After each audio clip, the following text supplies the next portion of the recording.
भगवान कृष्ण ने जब बार बार कहा तो गुरुजी ने कहा भैया अपनी गुरु माता से पूछ लो।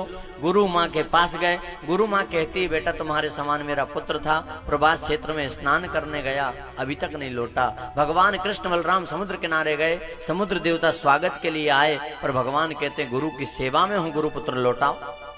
समुद्र देवता ने कहा मैं नहीं जानता, हाँ मेरे अंदर एक दैत्य रहता है शंख में। तो भगवान गए, दैत्य को समाप्त किया, वो शंख लेकर आए पांचजन्य। यमलोक गए संयमनीपुरी, द्वार पर जाकर शंख बजाया, यमराज दौड़ कर आए, प्रभु आप? हाँ गुरु की सेवा में, गुरु पुत्र है, बोले है, लौटाओ। यमराज ने कहा ये नियम नहीं है, जो मर गया वो जीवित नहीं हो सकता। पर भगवान कहते हैं इतना प्रेम है गुरुजी और गुरु माँ का मुझ पर, जो मुझसे सच्चा प्रेम करता है उसके लिए मैं नियम बदल देता हूं, लौटाओ। प्रबल प्रेम के पाले पड़कर प्रभु को नियम बदलते देखा, अपना मान टले टल जाए पर भक्त का मान ना टलते देखा। देखो भगवान अगर सच्चा प्रेमी है भक्त तो उसके लिए नियम बदल देते हैं, अपनी प्रतिज्ञा तक भगवान तोड़ देते हैं, समझ लेना। हाँ भगवान का एक नाम है भक्त वत्सल, है ना? बोली भक्त वत्सल भगवान की। हाँ भगवान दृढ़ प्रतिज्ञ नहीं है, भक्त वत्सल है। अगर भगवान कसम भी खा लेना कि इस पापी की तरफ देखना तक नहीं, और वही पापी सच्चे मन से अगर भगवान के पीछे पड़ जाए तो भगवान अपनी कसम भूल जाते हैं, तोड़ देते हैं।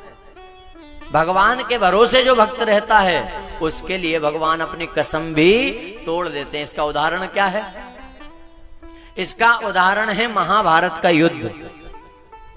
भगवान ने शपथ ली है मैं शस्त्र नहीं उठाऊंगा, ली ना? पर भीष्म पितामह ने भी शपथ ले ली कि उठवाऊंगा। आज जो हरि ही शस्त्र ना कहाऊं तो लाजो गंगा जननी की मैं शांतनु सुतना कहाऊं। अब वो किसके भरोसे ली कसम? भगवान के भरोसे। भगवान से प्रार्थना करी मेरी लाज रखना। हाँ और ऐसी वर्षा की भीष्म पितामह ने अर्जुन पर बाणों की, कांप गए अर्जुन, कन्हैया रक्षा करो। तुरंत भगवान ने रथ की बागडोर छोड़ी और रथ का पहिया उठा लिया, रथांग पाणी बन गया भगवान। और जैसे ही उठाया भीष्म पितामह ने धनुष बाण फेंक दिए। धन्यवाद प्रभु। किसी ने कहा प्रभु आपने तो कसम खाई थी शस्त्र नहीं उठाऊंगा। भगवान के मैंने तो खाई थी पर मेरे भगत ने भी खा ली ना, इसलिए तोड़ना पड़ा। तो भगवान भक्त वत्सल है, सारे नियम बदल देता हूं। तो गुरु पुत्र लिया, योग बल से शरीर बनाया, गुरु मां को भेंट किया। अब गुरुजी कह रहे हैं क्या ये काम मैं भी कर सकता था कन्हैया, पर मैं देखना चाहता था जो ज्ञान तुमने लिया उसका क्या उपयोग। और ज्ञान का सच्चा उपयोग वही है जो ज्ञान ये प्रेरणा दे कि परमार्थ करो, दूसरों का भला करो। हाँ वही सच्चा ज्ञान है। और अपने मन को भी हमें ऐसा बनाना है दूसरों का भला करना, क्योंकि दूसरों का भला करने से बड़ा कोई धर्म नहीं है। क्या है धर्म की परिभाषा? कथाएं आप विद्वानों से बार बार सुनते हैं, हम सार समझें, सारे को समझें। हर कोई चाहता है ना कि हम धार्मिक बने, बोलो चाहते हैं कि नहीं? सब चाहते हैं धार्मिक बने। तो परिभाषा क्या है धर्म की? बड़ी सरल परिभाषा है। क्या 5 बार नहाना धर्म है? नहीं है। अपनी सारी संपत्ति लुटा दो धर्म है? दान कर दो? नहीं है। भूखे मरो धर्म है? नहीं है। बड़ी सरल परिभाषा धर्म की। अगर एक लाइन में बोले तो आत्मनः प्रतिकूलानि परेशान न समाचरेत। जो व्यवहार हमें अपने लिए पसंद नहीं है वो दूसरों के साथ मत करो, यही धर्म है। हाँ?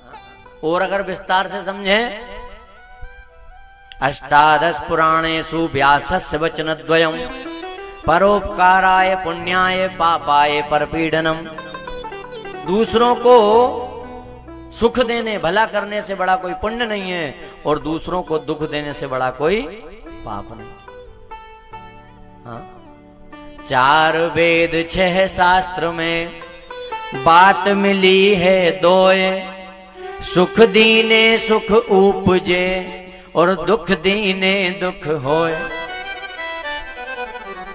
अरे कैसे तो समझ लो। परहित सरिस धर्म नहीं भाई, परहित सरिस धर्म नहीं भाई, पर पीड़ा सम नहीं अदमाई, पर पीड़ा सम नहीं अदमाई।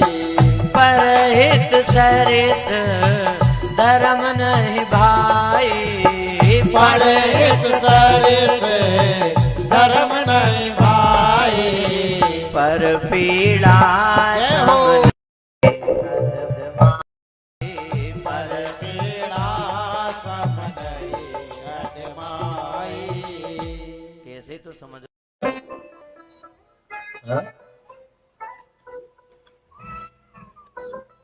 तो भगवान ने विद्या प्राप्त की,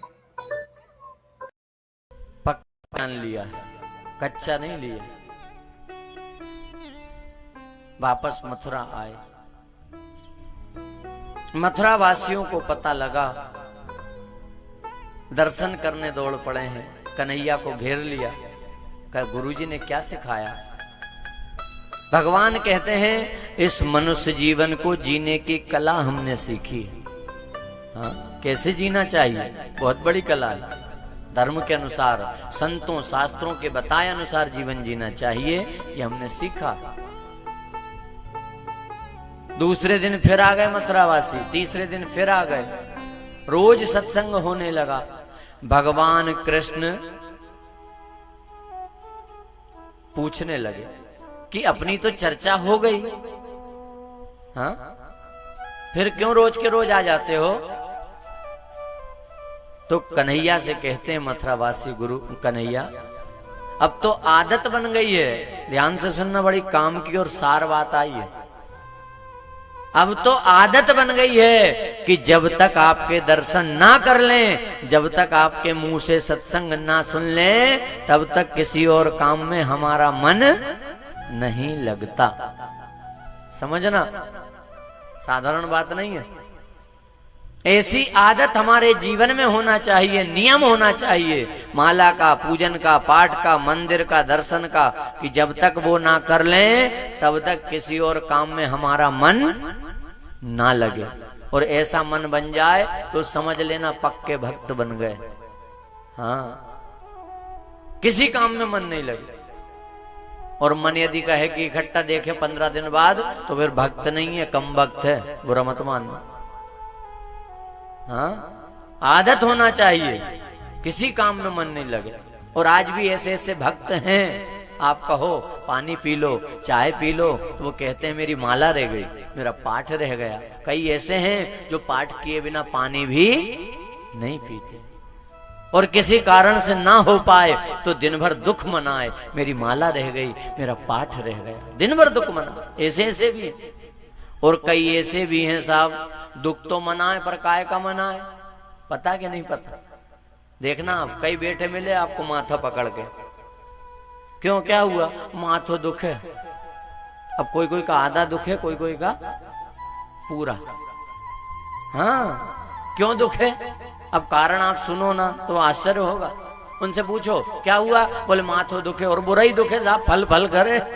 तो क्यों दुख है? वो कारण बताए, क्या सुबह से अच्छी चाय नहीं मिली।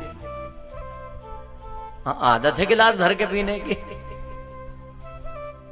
छोटी छोटी बातों का दुख मनाए, और ये जीवन अनमोल जा रहा बिना भजन के, इसकी कोई चिंता नहीं। अरे नियम बनाओ, जीवन में एक नियम होना, माला का, पूजन का, पाठ का, जो भी आपको अच्छा लगे, पर नियम हो।